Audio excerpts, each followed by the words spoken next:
আজিৰ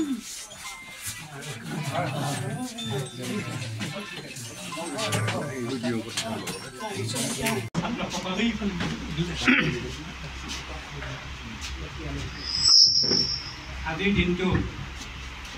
মোৰ জীৱনৰ আটাইতকৈ উল্লেখনীয় দিন বুলি মই বিবেচনা কৰিছোঁ। 1971 চনত উত্তীৰ্ণ হোৱা উচ্চ মাধ্যমিক শিক্ষান্ত পৰীক্ষা উত্তীৰ্ণ হোৱা মোৰ ছাত্ৰসকল আজি প্ৰায় 50 বছৰ অতিক্ৰম কৰিলে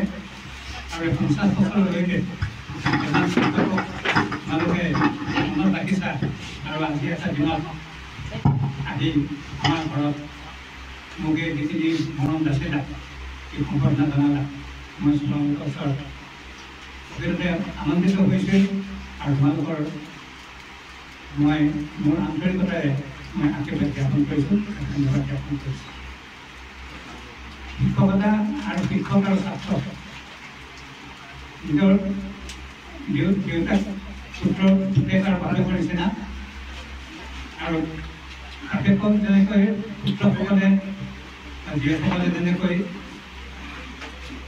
তেওঁৰ ওপৰত নিৰ্ভৰ কৰি জীৱনত আগবাঢ়ি যাব লাগে আৰু ঠিক তেনেকৈ যিটো সম্পৰ্ক আন্তৰিকতা পৰস্পৰ নিৰ্ভৰশীল ছাত্ৰ আৰু শিক্ষকৰ তেনেকৈ শিক্ষকৰ প্ৰত্যেকজন শিক্ষকৰ এটা দায়িত্ব থাকে যে তেওঁ যি ছাত্ৰক পঢ়াইছে সেই ছাত্ৰ যাতে জীৱনত ভাল এজন হওক আৰু যিটোৰ দ্বাৰা তেওঁ প্ৰকৃততে ভৱিষ্যতলৈ এটা আনন্দ উপভোগ কৰিব পাৰে নিজে গৌৰৱ কৰিব পাৰে এজনী ছাত্ৰ আছে। গতিকে এনেধৰণৰ ছাত্ৰ আমি বহুত পাইছোঁ মই আৰু আজি যি ছাত্ৰসকলে ৭১ চনত উত্তীৰ্ণ হোৱা ছাত্ৰসকলে আজি যি নিদৰ্শন দাঙি ধৰিলে এই নিদৰ্শন ভৱিষ্যতে কেইজন শিক্ষকৰ ভাগ্যত কৰিছে মই নাজানো কিন্তু আজি মোৰ জীৱনৰ আটাইতকৈ গুৰুত্বপূৰ্ণ দিন। ইয়াৰ আগতে ৮৮ চনত উত্তীৰ্ণ হোৱা আমাৰ স্কুলৰ ছাত্ৰসকলেও সম্বৰ্ধনা জনাইছিল। আজিৰ আয়োজনটো যথেষ্টখিনি ডাঙৰ হৈছে আৰু প্ৰকৃততে মই বিশেষকৈ আচৰিত হৈছোঁ যে আজিৰ দিনটোৰ কাৰণে যিসকলে চেষ্টা কৰিছিল সেইসকলে যথেষ্টখিনি কষ্ট কৰিছে বুলি মোৰ অনুভৱ হৈছে কাৰণ মোৰ ছাত্ৰসকল গোটেই অসমৰ বিভিন্ন ঠাইত চাকৰি কৰি আছে। তেওঁলোকে শিলচৰত আছে, তিনিচুকীয়াত আছে, ডিব্ৰুগড়ত আছে, শিৱসাগৰত আছে,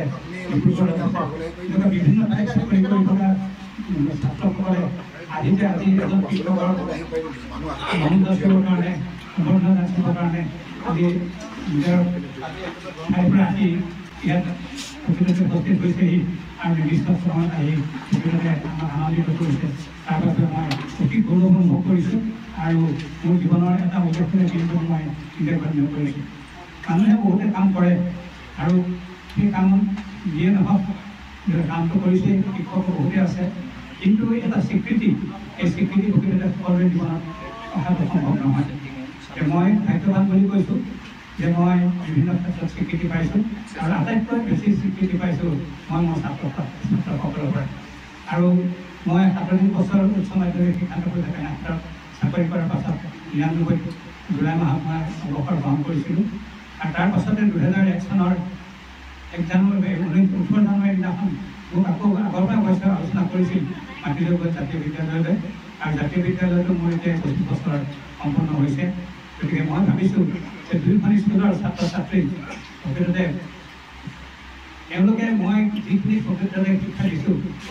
জাতীয় বিদ্যালয়ত মই ১৭ চনৰ পৰা তাত কোনো পাঠদান কৰা নাই তাত মাত্ৰ মই অধ্যক্ষ হিচাপে আছোঁ। ১৭ চনত আমাৰ শিক্ষক আহিলে তেওঁলোকে মোক সকলো বুজাই পঢ়াই শিক্ষা কৰি দিলোঁ আমাৰ